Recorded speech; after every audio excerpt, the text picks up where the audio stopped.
যে উদ্দেশ্যে জালসা, সেই উদ্দেশ্যে আল্লাহ বলছেন নিজে বাঁচো, নিজের আহলে খানদানকে বাঁচাও জাহান্নামের আগুন থেকে। কি থেকে? বলেন কি থেকে? জাহান্নামের আগুন থেকে। ওয়াকুদুহান নাস ওয়াল হিজারা, যেই জাহান্নামের আগুনের খোরাক খাবার হচ্ছে মানুষ এবং পাথর। জাহান্নামের খোরাক কি? জাহান্নামের খাবার কি? ভাত না, রুটি না, সাত্তু না, পোলাও বিরিয়ানি না, আমাদের মতো জাহান্নাম আপেল, বেদানা, আঙ্গুর, কিশমিশ, কত কি আমরা খাচ্ছি আল্লাহর দুনিয়াতে। মাংস, মাছ, ডিম, ফের আন্ডা। ডিমের নামই তো আন্ডা নাকি? ডিমও খাচ্ছি, মুরগিও খাচ্ছি, কত কি খাচ্ছি আমরা। কিন্তু জাহান্নামের খোরাক আল্লাহ কোরআনে বলছে ওয়াকুদুহান নাস ওয়াল হিজারা, জাহান্নামের ইন্ধন, জাহান্নামের খোরাক হলো মানুষ আর পাথর। মানুষ আর, জোরে বলেন মানুষ আর, জোরে বলেন নাকি মানুষ আর পাথর। আল্লাহ বাঁচতে বলছেন ওই জাহান্নামের আগুন থেকে, যে তুমি নিজে বাঁচো, তোমার আহলো আয়ালকে, ছেলেকে, মেয়েকে, বউকে, বাচ্চাকে বাঁচাও। আল্লাহ বাঁচতে বলছে। এবার আমরা কতটা বাঁচছি, কতটা বাঁচাবার চেষ্টা করছি, এটা সেই দিন বুঝা যাবে যেই দিন কিয়ামত কায়েম হবে। ইসরাফিল সুর ফুঁকবে 3 বার। কবার? এজন্য বলেন কবার? আমরা মনে করছি এই দুনিয়াটাই সবকিছু,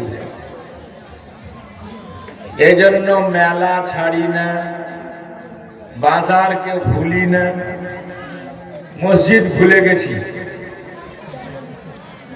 নামাজ পড়তে যেতে হয় ভুলে গেছি।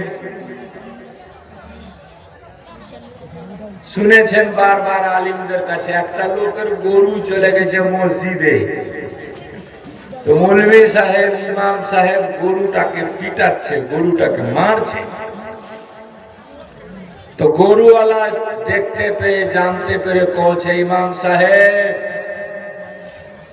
কেন মারছেন মোর গরুটা? তো কইছে গরুটাকে মারবো না, মসজিদ কি গরু ঢুকার জায়গা নাকি? গরুটা বেঁধে রাখতে পারছো না? তো লোকটা কইছে, ইমাম সাহেব গরুটার আকেল নাই, বুদ্ধি নাই বলে ও মসজিদে এসেছে, আমাকে কোনদিন দেখেছিলেন মসজিদে?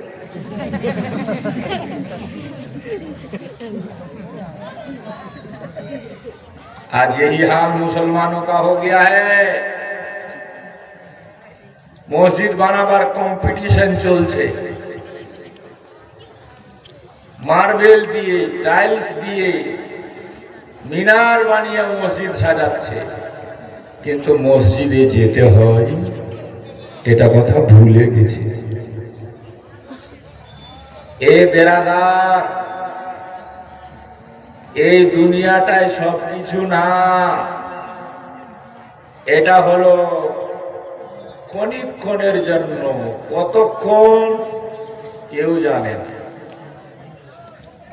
এসেছেন,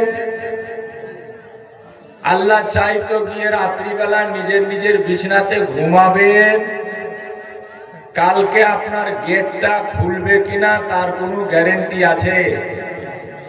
যেটা বলো আছে। কালকে আপনি নন্দীগছের বাজারে আসতে পারবেন কিনা কোনো গ্যারেন্টি আছে? তো সেই দিনের কথা একবারও কেন ভাবি না আমরা? যদি ভাবতাম তাহলে জালসা শুনতে এসে বাজারে আড্ডা দিতাম না, জালসাতে বসে কিছু কোরআন আর হাদিস শুনতাম। যদি ভাবতাম তাহলে জালসা শুনে গিয়ে নামাজ কাজা করতাম না, নামাজ পড়ার চেষ্টা করতাম। ছেলে মেয়েকে নামাজ পড়াবার চেষ্টা করতাম। এত এলাকাতে জালসা হচ্ছে, এত বলা হচ্ছে, শুনে শুনে বলুন তো একটু কি কাজে লাগাবার চেষ্টা করলে?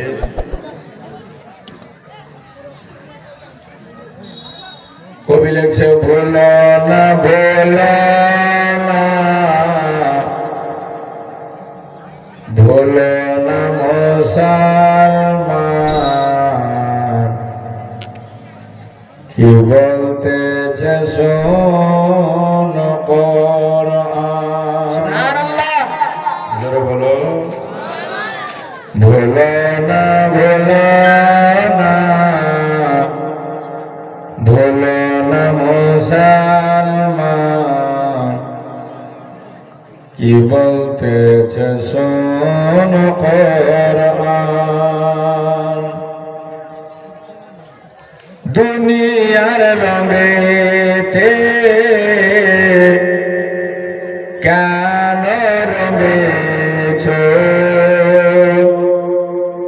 আল্লাহ তাআলাকে ভুলে রয়েছ। দুনিয়ার রঙেতে কেন রঙেছ, আল্লাহ তাআলাকে ভুলে রয়েছ। হায়র দুনিয়ার রং, ইমানের দুশমন, হায়র দুনিয়ার রং, ইমানের দুশমন, কি বলতেছে শোন কোরআন। ভুলো না ভুলো না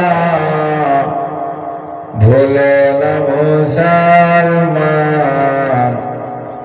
কি বলতেছে শোন কোরআন। জোরে বলো সুবহানাল্লাহ।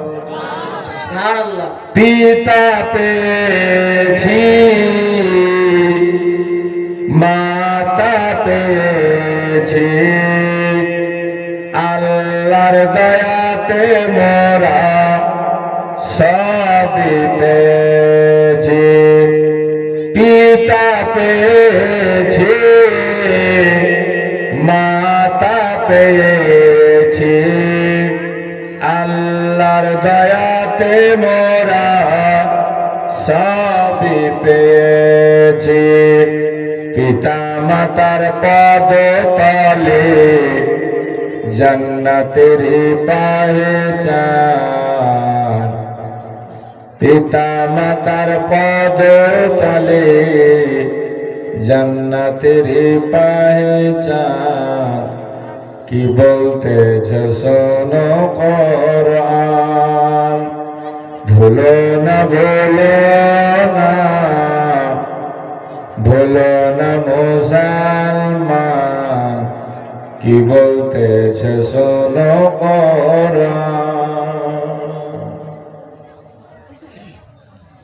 হযরত আবু হুরায়রা থেকে বর্ণিত, উনি বলেন যে রাসূলুল্লাহ বলছেন, আল্লাহ তাআলা ইসরাফিলকে বানিয়ে সিঙ্গার সুর তার মুখে লাগিয়ে রেখেছে, আর সে আকাশের দিকে নজর করে দাঁড়িয়ে আছে। খোদার হুকুম হবে 3 বার ফুঁক মারবে। কবার? সিঙ্গায় ফুঁক মারতে প্রথমবার এমন আওয়াজ হবে, থরথর থরথর করে মানুষ কাঁপবে আওয়াজ শুনে। দ্বিতীয়বারের আওয়াজে সবাই মরে যাবে, কেউ বেঁচে থাকবে না। তৃতীয়বার যখন আওয়াজ করবে তো পিঁপড়ার মতো, পিপিলিকার মতো, চাটির মতো সবাই আপন আপন কবর থেকে উঠে দৌড়াবে। হাসরের ময়দান, কিয়ামতের মাঠ হবে। সেই দিনটাকে কেন ভুলে গেছি আমরা? বেরাদার, যেখানে একটা দিন হবে 50,000 বছরের সমান, একটা দিন হবে 50,000 বছরের সমান। পলসেরাত পার হতে হবে, জাহান্নামের উপরে চুল চাইতে চিকন একটা রাস্তা পার হতে হবে। আমল ভালো থাকলে বিজলির মতো পার হয়ে যাবে, আর যদি আমল ঠিক না থাকে রে ভাই, সুদ খেয়ে মারা গেলা, মদ খেয়ে মারা গেলা, মানুষের নিন্দা দুর্নিন্দা করতে করতে জীবন হারালা, ওই 50,000 বছরের রাস্তা পার হওয়া যাবে না। একবার কেন আমরা ভাবি না, যেই দিন আমার বউ আমার দিকে তাকাবে না, আমার ছেলে মেয়ে আমার দিকে তাকাবে না, আমার বউ বাচ্চা কেউ আমার হবে না, সেই দিন শুধু সবাই করবে নাফসি আর নাফসি। সুবহানাল্লাহ। ওই দিনের কথা আমরা একবারও কোনো ভাবি না। এ মুসলমান, রং তামাশায় ডুবে জীবন কাটাচ্ছি আমরা। আল্লাহর নবীর নির্দেশ হলো 7 বছর হলে ছেলে মেয়েকে নামাজের তাকিদ করো। কত বছরকে? জোরে বলেন, কত বছর? 10 বছরের ছেলে মেয়ে হয়ে গেছে, যদি নামাজ না পড়ে মেরে মেরে তাদেরকে নামাজ পড়াও। আমরা একটা লোক মেরে ছেলে মেয়েকে নামাজ পড়ালাম না। আমার ছেলে হয়ে গেল আওয়ারা, আমার মেয়ে ঘুরে বেড়ায় বাজারে, বাপ হয়ে তামাশা দেখছেন, আপনি নিষেধ মানা করলেন না।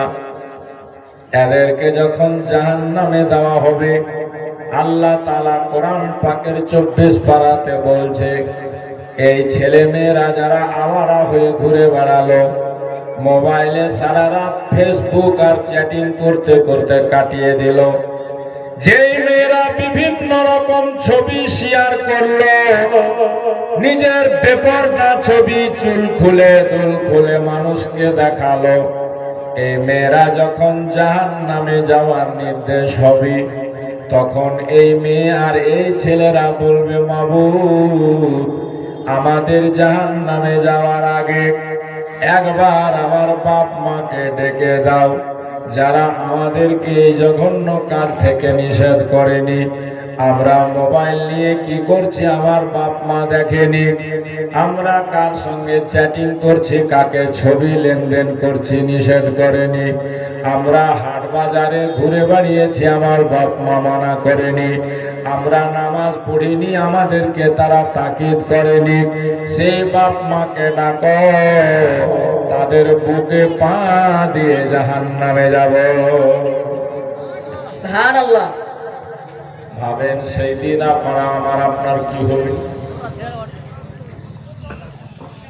এ বেরাদার, মরতে হবে আমাদের সবাইকে।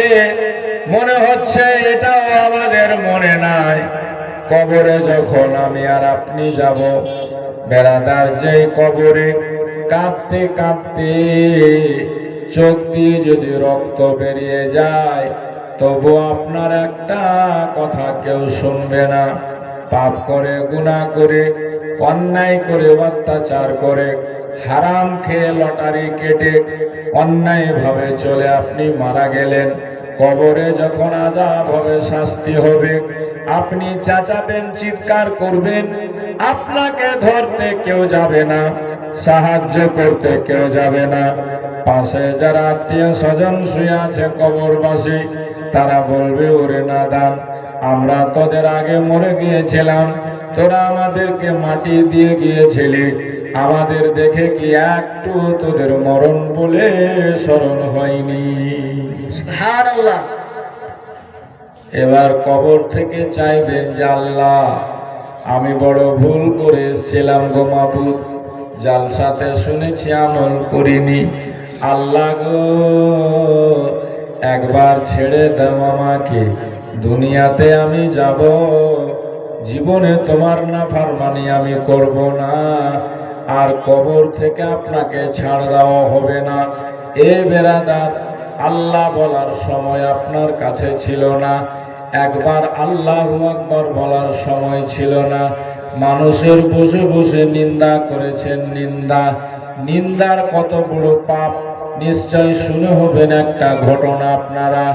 ইমাম মালিকের জামানা, হযরত ইমাম মালিকের জামানাতে একটা সুন্দরী মেয়ে মারা গেল মক্কা মদিনাতে।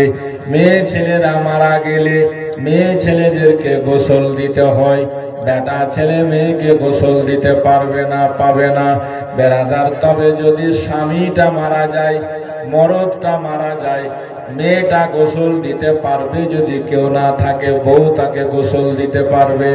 তবে বউ মারা গেলে স্বামী গোসল দিতে পারবে না, মানা আছে।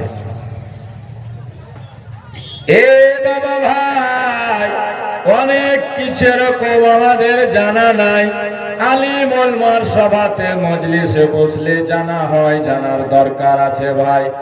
আমরা পুরুষ, একটা কোয়ালিটি হলো মহিলা, সবার মশলা খুলে খুলে শরীয়তের মধ্যে বয়ান করা হয়েছে। একটা পুরুষের ভিতর থেকে 3 রকম পানি বের হয়, একটাকে বলে মানি, একটাকে বলে মাঝি, আর একটাকে বলে বদি। যদি আমরা এগুলো বিষয়ে না জানি, কখন আমি পাক হলাম, কখন না পাক হলাম, এটাও বুঝলাম না, জানলাম না, গরু বাছুরের মতো দুনিয়াতে জীবন কাটিয়ে আমরা মরে গেলাম। আমার মা বোনদেরও 3 প্রকারের রক্ত বের হয়, ব্লিডিং হয়, একটাকে বলে মিন্স মাসিক হাইজ, একটাকে বলে নেফাস, একটাকে বলে ইস্তেহাজা। এই 3 কোয়ালিটি খুন রক্ত সম্পর্কে মেয়েদের যদি নলেজ না থাকে, কখন তারা পাক কখন নাপাক বুঝবে কেমন করে? নামাজ রোজা কখন করতে হবে কখন হবে না এটা জানবে কি করে? সুবহানাল্লাহ। খালি খেলাম, এলাম আর গেলাম, বিয়া করলাম, শাদি করলাম, মরে গেলাম, রং তামাশা করলাম। এ মা বোনেরা, তোমাদের ব্যাপারে বিশেষ করে আল্লাহর নবী তাকিদ করে বলেছে, মা বেশি রং তামাশা তোমরা দেখাতে যেও না।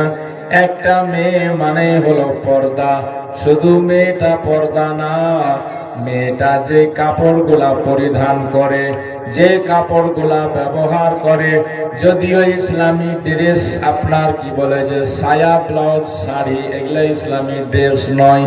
ইসলামী ড্রেস হলো আপনার সালোয়ার কামিজ বোরখা। তারপরেও আমার মা বোনেরা যে যেটা প্রথা অনুপাতে এলাকার ভিত্তিক ব্যবহার করে থাকে, তুমি শুধু না মা, তোমার পরনের কাপড় পর্যন্ত কাচার পরে এমন জায়গাতে শুকাতে নিষেধ আছে যেখানে কোনো গায়ের মাহরাম অপর পুরুষের নজর পড়ে। বলুন সুবহানাল্লাহ। সুবহানাল্লাহ। কেমন করে বাঁচবো জাহান্নাম থেকে? পরনের কাপড় পর্যন্ত মেয়ে ছেলের এমন খোলামেলা জায়গাতে শুকাতে নিষেধ আছে যেখানে অন্য কোনো পুরুষের নজর পড়বে। মেয়ে ছেলে তো দূরে থাক। আজ আমাদের মেয়েদের এমন অবস্থা, কাপড় তো দূরে থাক, মেয়েরা কাপড় পরেও কাপড় গায়ে রাখে না, মেলাতে গিয়ে ভিড় লাগায়, মাথার চুল খোলা, কানের দুল খোলা, কত রকম রং তামাশা বাহার দেখাইয়ে মা বাঁচো বাঁচো বাঁচো, জাহান্নামের আগুন থেকে বাঁচো। আমার নবীকে এই মাস বিদায় হয়ে গেল, শবে মেরাজ, আজকে শবে বারাতের 1 তারিখ। শবে মেরাজে নবীকে যখন মেরাজ হয়েছিল, আল্লাহর নৈকট্য লাভ করতে আমাদের নবী গিয়েছিলেন। সেখান থেকে ফেরার পথে আমার নবী মা আয়েশার হুজরাতে এসে হাও মাও করে কাঁদছে। মা আয়েশা সারা বিশ্বের মুমিনদের মা বলেছিলেন, ইয়া রাসূলুল্লাহ, ইয়া হাবিবাল্লাহ, নবী গো, আপনি তো আল্লাহকে দেখে আসলেন, জান্নাতের দিদার করে আসলেন, অনেক তোহফা নিয়ে এসেছেন আল্লাহর কাছ থেকে, আপনি তো খুশি হওয়ার কথা, কাঁদছেন কেন? আমার নবী বলেছিলেন, আয়েশা জানো, আমি এই জন্য কাঁদছি, আমার কওমের মধ্যে, আমার উম্মতির মধ্যে সবচাইতে বেশি মেয়েদেরকে জাহান্নামে দেখেছি। সুবহানাল্লাহ। নবী বলেন, কোন মেয়েকে দেখলাম তার সিনাতে বুকে তীর মারা হচ্ছে, কোন মেয়েকে দেখলাম হাতকে টেনে দেওয়া হয়েছে, জিহ্বা টেনে কপালে কাঁটা ঠুকে দেওয়া হয়েছে, কোন মেয়ে ছেলেকে দেখলাম লজ্জা স্থানে তীর মারা হচ্ছে, কোন মেয়ে ছেলেকে দেখলাম উল্টা টেনে দেওয়া হয়েছে জাহান্নামে, মোমের মতো গলে গলে দাও দাও করে পড়ছে। আয়েশা, আমার উম্মতের মেয়েদেরকে জাহান্নামে দেখে আমার অন্তরটা ফেটে চোখ দিয়ে পানি বের হচ্ছে। জোরে বলুন সুবহানাল্লাহ।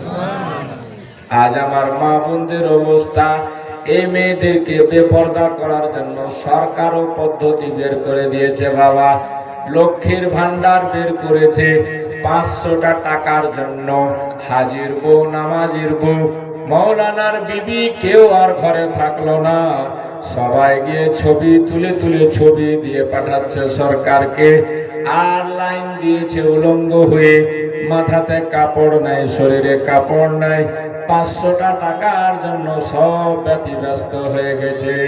কথা ঠিক না ভুল? যদি বলেন ঠিক না ভুল? সরকার চাইছে মুসলমান মেয়েদেরকে ঘর থেকে বের করো, জাহান্নামী বানাও, আর তাদের কথাতে আমরা নাচছি বাবাজি ভাই। আর কি হবে দুনিয়ায়?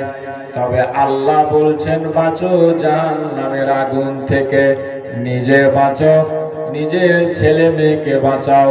যে জাহান্নামের আগুন সম্পর্কে আমার নবী দুজাহানের বাদশা হাদিস শরীফে বলেন, জাহান্নামের আগুন এত তেজ, এত তীক্ষ্ণ, এত তেজাল আগুন হবে, যদি 1 সুচ পরিমাণে আগুন বের করে জাহান্নাম থেকে দুনিয়ার কোন কোণাতে রেখে দেওয়া হয়, দুনিয়া গোটাটা সেকেন্ডের মধ্যে জ্বলে ছাই হয়ে যাবে। সেই জাহান্নাম থেকে আল্লাহ বাঁচতে বলছেন, কু আনফুসাকুম ওয়া আহলিকুম নারা ওয়াকুদুহান নাস ওয়াল হিজারা। বাঁচাও জাহান্নামের আগুন থেকে, নিজে বাঁচাও তোমার ছেলেকে, বাঁচাও তোমার মেয়েকে, বাঁচাও তোমার বিবিকে, বাঁচাও তোমার বাচ্চাকে, বাঁচাও তোমার বাপকে। আল্লাহ বলছেন, নিজে বাঁচাও, তোমার বাপকে বাঁচাও, তুমি নিজে বাঁচো, তোমার ভাইকে বাঁচাও, তুমি নিজে বাঁচো, তোমার বিবিকে বাঁচাও, তুমি নিজে বাঁচো, তোমার খানদানের সবাইকে বাঁচাও জাহান্নামের আগুন থেকে। যে জাহান্নামের খোরাক হলো মানুষ আর পাথর। বেরাদার, আল্লাহ যখন জাহান্নামকে বানালো, জাহান্নাম বলেছিল, খোদা এত বড় হাবিয়ালি দোজক আমাকে বানাবা, আমার পেট কি দিয়ে ভরবা? আল্লাহ বলেছিল, হে হাবিয়া দোজক, তুই চিন্তা করিস না, তোর পেট ভরার জন্য নাফরমান বান্দাকে তোর পেটে দিয়ে দিব, কাফিরদেরকে তোর পেটে দিয়ে দিব, মুশরিকদেরকে তোর পেটে দিয়ে দিব। ইহুদি খ্রিস্টান নাসারা যারা আমাকে আমার নবীকে মানে না তাদের সবাইকে তোর পেটে দিব। আবু জেহেলকে তোর পেটে দিব, উতবা সাহেবাকে তোর পেটে দিব, ওয়ালিদ বিন মুগীরাকে তোর পেটে দিব, বড় বড় কাফিরদেরকে তোর পেটে দিব, বড় বড় নাফরমানকে তোর পেটে দিব। জাহান্নাম বলেছিল মাবুদ মানুষ দিয়ে যদি আমার পেট না ভরে তখন কি দিয়ে আমার পেট ভরাবা? আল্লাহ বলেছিলেন জাহান্নাম যদি নাফরমান দিয়ে তোর পেট না ভরে আমি যতগুলা পাহাড় বানিয়ে রেখেছি পাহাড়ের পাথরগুলাকে তোর পেটে ভরে দিব। সেই দিন থেকে পাহাড় এত কাঁদতে লাগলো আল্লাহর ভয়ে। দেখবেন যে কোনো পাহাড় থেকে ঝর্ণার মতো পানি নামে, এই পাহাড় থেকে পানি নেমে নদী, এই পাহাড় থেকে পানি নেমে নালা, এই পাহাড় থেকে পানি নেমে ঝর্ণা, এই পাহাড় থেকে পানি নেমে সাগর হয়ে গেল।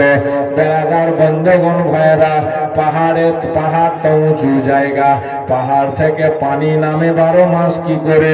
দার্জিলিং এ গিয়ে দেখে আসবেন সব সময় পাহাড় থেকে পানি নামতে আছে। আসল ব্যাপার হলো কি, যেই দিন আল্লাহ বলেছে আমি পাথরগুলাকে জাহান্নাম তোর পেটে ভরে দিব, সেই দিন থেকে পৃথিবীর যত পাথর জাহান্নামের ভয়ে এত কাঁদে, যত নদী নালা দেখছেন সব পাহাড়ের কাঁদনে তৈরি হয়ে গেছে।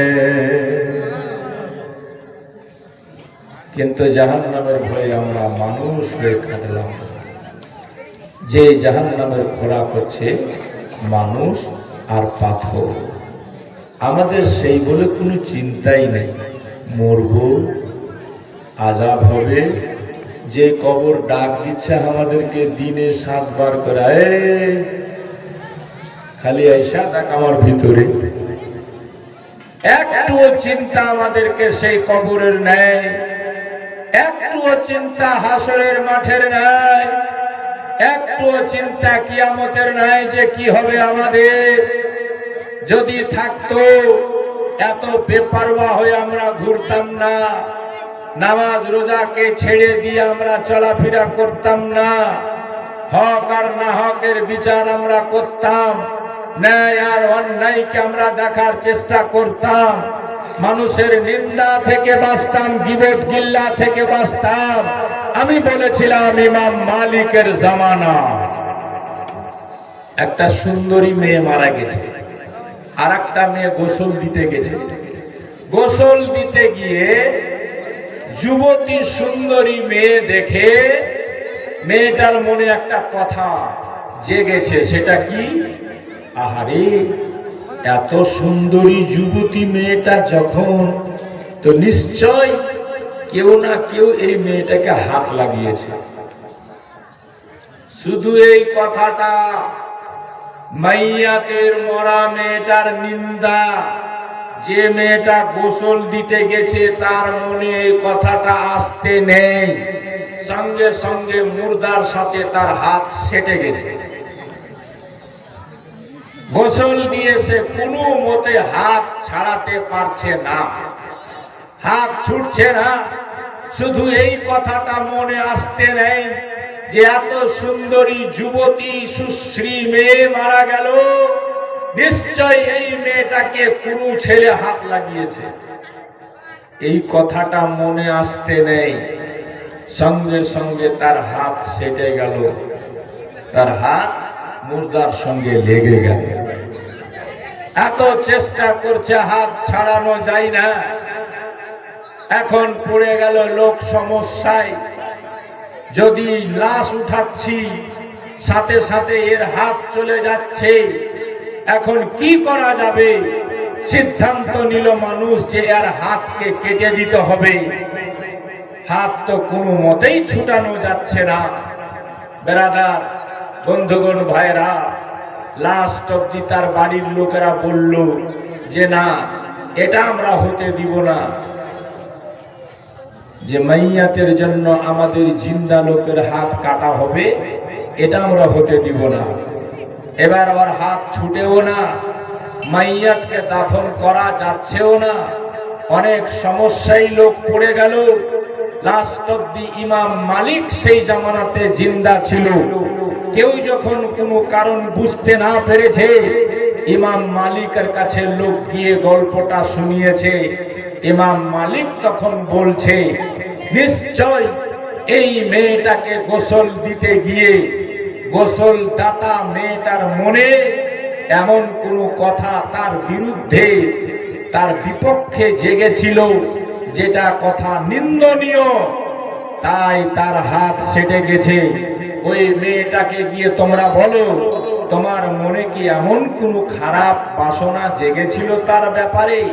যদি জেগে থাকে, একটাই রাস্তা, তুমি তওবা করো, আল্লাহর দরবারে মাফি চাও, তাহলে তোমার হাত ছুটে যাবে। বলুন সুবহানাল্লাহ। সুবহানাল্লাহ। এ বেরাদার, শুধু মনের মধ্যে এই বাসনা আনতে নেই যে মেয়েটাকে নিশ্চয়ই কেউ ভোগ করেছে, মেয়েটাকে নিশ্চয়ই কেউ হাত লাগিয়েছে, তার হাত লেগে গেল, সেটে গেল মাইয়াতের সাথে। ভেবে দেখেন, আমরা দোকানে বসে বসে কত মানুষের নিন্দা করছি, কত মানুষের গীবত করছি, কত মানুষের শানে বেয়াদবি কথা আমরা বলছি। একবার ভেবে দেখেছেন কি আমাদের মরণের পরে কি অবস্থাটা হবে? জি হ্যাঁ, হাদিসে পাকে আছে, যারা মানুষের নিন্দা করে মরার পরে তাদেরকে তার নিজ ভাইয়ের মাংস খেতে দেওয়া হবে। পচা গলা মাংস তার সামনে রেখে তাকে খেতে দেওয়া হবে। সে অবাক হয়ে বলবে, আমাকে এই পচা গলা মাংস কেন খেতে দেওয়া হচ্ছে? তখন তাকে বলা হবে, যেহেতু তুমি ভাইয়ের নিন্দা করেছিলে, তার বিনিময়ে তোমাকে আজকে তার পচা গলা মাংস খেতে হবে। হে বেরাদার, রাসূল পাক সাল্লাল্লাহু আলাইহি ওয়াসাল্লাম বলেন, দুনিয়াতে যারা মানুষের নিন্দা করবে, যে ব্যক্তি গীবত করে মরবে, সে যদি তওবা না করে মরে যায়, সবার আগে জাহান্নামে যাবে ওই লোকটা। গীবতকারী যে গীবত করেছে সে যেমন জাহান্নামে যাবে, তার কথাগুলো যারা ধ্যান দিয়ে বসে শুনেছে তাদেরকেও জাহান্নামে যেতে হবে। আর যদি গীবতকারী তওবা করে মরে, তো সবার লাস্টে জান্নাতে যাবে, সবার শেষে জান্নাত পাবে গীবতকারী। তাহলে ভেবে দেখেন, কাউরি নিন্দা করাটা কত বড় পাপ। কিন্তু আমরা তো হাসতে খেলতে মানুষের নিন্দা করছি।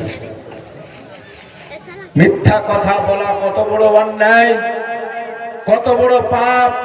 লানাতুল্লাহি আলাল কাযিবিন, আল্লাহর অভিশাপ নাজিল হয় মিথ্যুক লোকের উপরে। হাসতে হাসতে আমরা মিথ্যা কথা বলে দিচ্ছি, মজাকে মজাকে মিথ্যা কথা বলছি, রহস্য করে আমরা মিথ্যা বলছি, আর এমনিও মিথ্যা বলছি। মিথ্যা বলা যে কত বড় মহাপাপ, এটা না মরলে বুঝতে পারবেন না। তাই বলবো, বাবাজি ভাই, মিথ্যা কথাটা বলা ছেড়ে দিন। মানুষের নিন্দা করা আর কেউ নিন্দা করলে তার কথাটা শোনা বর্জন করুন। যদি জাহান্নামের আগুন থেকে বাঁচতে চান, নিজে নামাজ পড়ুন, নিজের ছেলে আর মেয়ে 7 বছর হলে নামাজ পড়াবার তাকিদ করুন। কারণ একবার ভেবে দেখুন, আল্লাহ বাঁচতে বলছে তোমাকে, আল্লাহ বাঁচাতে বলছে তোমার আমার ছেলে মেয়েকে। যে মেয়েকে বাপ আদর করে, যে মেয়েকে মা ভালোবাসে, সেই মেয়ে যদি দুনিয়ার আগুনে হাত পুড়ে যায়, বাপ হয়ে আমি সহ্য করতে পারবো না, মা হয়ে তার মা সহ্য করতে পারবে না। আপনি যে মেয়েকে জান চাইতে ভালোবাসেন, কোনো কারণে চুলাতে উনুনে কাজ করতে গিয়ে মেয়েটার যদি হাত পুড়ে যায়, বাপ হয়ে সহ্য করতে পারবেন না, মেয়েটাকে নিয়ে ছুটবেন আপনি ইসলামপুর হাসপাতালে। ইসলামপুর হাসপাতাল বলে দিল আপনার মেয়ে গুরুতর ভাবে পুড়ে গিয়েছে, আমাদের এখানে সম্ভব হবে না, ছুটে যান উত্তরবঙ্গ মেডিকেল কলেজে। ছুটে গেলেন আপনি শিলিগুড়িতে, শিলিগুড়ির ডাক্তার বলে দিল আপনার মেয়ে গুরুতর ভাবে পুড়ে গিয়েছে, আমাদের দ্বারা ও সম্ভব নয়। যদি মেয়েকে বাঁচাতে হয় চলে যেতে হবে আপনাকে নিয়ে কলকাতা। এবার আপনার দৌড়াতে দৌড়াতে পয়সা শর্ট হয়ে গেছে, আপনি কি করবেন? মেয়েটাকে কি ফেলে দিবেন না ট্রিটমেন্ট করাবেন? কোনটা করবেন বাবা? আপনার মেয়েটার হাত পুড়ে গেছে আগুনে, এখানে ভালো হলো না, মেডিকেল কলেজ গেলেন হলো না, পাঠাচ্ছে কলকাতা, আপনার কাছে পয়সা জুটে না, তখন আপনি কি করবেন? তার মায়ের সামনে এসে বলবেন, কি করব রে, আমার কাছে তো পয়সা নেই, মেয়েকে বাঁচাতে হলে যেতে হবে কলকাতা।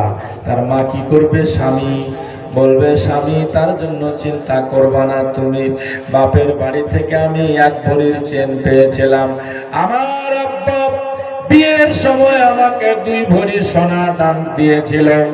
এ আমার স্বামী, আমার মেয়েকে বাঁচাতে হলে আজকে তুমি চিন্তা করবে না, আমার গলার হারটা নিয়ে যাও, হয় বিক্রি করো না হয় বন্ধক রাখো, যেমন করে হোক আমার মেয়েটার জান বাঁচাতে হবে। সুবহানাল্লাহ। বলবে না বাবা? সেটাও যদি না থাকে, প্রয়োজন হলে বাপ নিজের জমি বন্ধক দিবে, জমি বিক্রি করে দিবে, গরু বাছুর থাকলে বিক্রি করে দিবে। কেন? আমার মেয়েটা বড় অসহ্য যন্ত্রণা নিয়ে ছটফট করছে, আমার মেয়ের একটা হাত পুড়ে গেছে, আমার মেয়েটাকে ভালো করার জন্য আমাকে ছুটে যেতে হবে কলকাতা। আল্লাহ না করুক কাউরির মেয়ের এরকম মুসিবত আসে, সকলে বলুন আল্লাহুম্মা আমিন। কদিন আগেকার কথা বলছি, আমার পাড়ারই এক ছেলে, হঠাৎ দেখছি সে মেসেজ করে আমাকে বলছে, সেই দিন পান্ডুয়া শরীফের আমাদের উরুস চলছিল, বলছে মাওলানা সাহেব একটু দোয়া করবেন মেহেরবানি করে, আমি আমার ছেলেকে নিয়ে কলকাতা হসপিটালে ভর্তি আছি, আমার ছেলে কোনো মতোই জ্বর ছুটছে না, সামান্য জ্বরের কারণে মালদা থেকে তাকে দস্ত পাঠিয়ে দেওয়া হয়েছে কলকাতা, কোনো ডাক্তার ধরতে পারছে না, বাচ্চা ছেলের জ্বর ছুটে না, বাচ্চার বাপ বড় বেচেন, দোয়া করার জন্য আরজি জানালো। আমরা দোয়া করলাম পান্ডুয়া শরীফে, এবং যতদূর সম্ভব হলো তাকে জ্বরের একটা তাবিজ লিখে আমি হোয়াটসঅ্যাপ করলাম, এই তাবিজটা বের করে যেমন করে হোক হসপিটালে তুমি বাচ্চাটাকে পড়িয়ে দেওয়ার চেষ্টা করো। বেরাদার বন্ধুগণ, বড় বেচেন ছিল কয়েকদিন, ডাক্তারদের মাথা নাকি কাজ করছিল না, আল্লাহর রহমত হলো, আমরা দোয়া করলাম, একটা তাবিজ দিয়ে পাঠালাম, আজকে খবর পেলাম, আমি যখন আসছি, কালকের কথা, কালকে খবর পেলাম, আমি যখন আসছি হলদিবাড়ি এক্সপ্রেস ধরে হরিশ্চন্দ্রপুর, ছেলেটা ফোন করলো, হুজুর আমার ছেলে বর্তমানে সুস্থ, আমি হলদিবাড়িতে নামছি এখন মালদাতে। বলুন সুবহানাল্লাহ। বলার উদ্দেশ্য, প্রত্যেক বাচ্চাকে বাপ মা জান দিয়া প্রাণ চেষ্টা করে ভালোবাসে, সামান্য জ্বরের জন্য কয়েকদিন গিয়ে ছেলেকে নিয়ে জেগে থাকতে হলো কলকাতাতে। আপনার মেয়ের হাত পড়ে গেছে বাবা, আপনার মেয়ের হাত পড়ে গেছে মা, ওই মেয়েটাকে বাঁচাবার জন্য মা গলার হার রাখবে না, মায়ের দরকার হলে কানের দুল রাখবে না, মায়ের জমা করা টাকা রাখবে না, মায়ের দরকার হলে নামে জমি থাকলে জমি বিক্রি করো, স্বামী যেমন করে হোক আমার বেটিকে বাঁচাতে হবে, নিয়ে যাও তুমি। এ মা, এ আমার বাবারা, এ হেতলা গছা আসা জালসাতে সমস্ত মুসলমান, ইসরাহে মহাশরা কনফারেন্সে যারা এসছেন ভাই, যে মেয়েটাকে আপনি বাঁচাবার জন্য জমি বিক্রি করতে রাজি, যে মেয়েটাকে বাঁচাবার জন্য তার মা গলার হার বিক্রি করতে রাজি, যে মেয়েটাকে বাঁচানোর জন্য কানের দুল বিক্রি করতে রাজি, সেই মেয়েটা পুড়েছে কিসের আগুনে? দুনিয়ার আগুনে না? জোরে বলেন, কিসের আগুনে? জাহান্নামের আগুনে পুড়েছে কি? দুনিয়ার আগুনে পুড়েছে, দুনিয়ার আগুনে। এই আগুন থেকে বাঁচানোর জন্য আপনি আপনার সব কিছু লুটিয়ে দিতে রাজি। একবার ভেবে দেখো মুসলমান, জাহান্নামের আগুন তো এর চাইতে হাজার হাজার গুণে বেশি তেজ হবে। আগে বলেছি, 1 সুইচ পরিমাণে জাহান্নামের আগুন দুনিয়ার কোন কোনাতে ছেড়ে দিলে, রেখে দিলে দুনিয়াটা সঙ্গে সঙ্গে জ্বলে পুড়ে ছাই হয়ে যাবে, ভস্ম হয়ে যাবে। সেই জাহান্নামে যখন আপনার যুবতী মেয়ে দুনিয়াতে নাফরমানি করার জন্য যাবে, আপনি বাপ হয়ে তাকে নামাজের তাকিদ করেননি। এ মা, ওই সুন্দরী তোমার মেয়েটা পর্দাপতি না হওয়ার কারণে, নামাজ না পড়ার কারণে, লজ্জাশীল না হওয়ার কারণে, এই শিক্ষাটা তুমি না দেওয়ার কারণে গো মা, যখন